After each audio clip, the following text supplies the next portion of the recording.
السلام عليكم ورحمة الله. قال رسول الله صلى الله عليه وسلم التاجر الصدوق الأمين مع النبيين الصديقين والشهداء رواه الترمذي.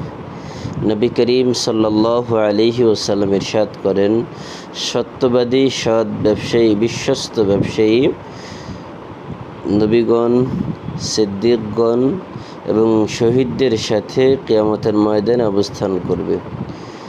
কিন্তু আমাদের সমাজে বিশ্বস্ত এবং সৎ ব্যবসায়ীর বড় অভাব।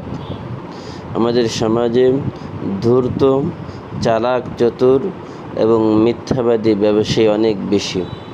সেই জন্য বর্তমান ভেজাল ব্যবসায়ীর কারণে সত্যবাদী, বিশ্বস্ত ব্যবসায়ী পাওয়া এখন মুশকিল হয়ে গেছে। তাই আসুন আমরা সত্যবাদী, বিশ্বস্ত ব্যবসায়ী হওয়ার চেষ্টা করি। আল্লাহ তাআলা আমাদের তৌফিক দান করুন, আমিন। আসসালামু আলাইকুম ওয়া রাহমাতুল্লাহ।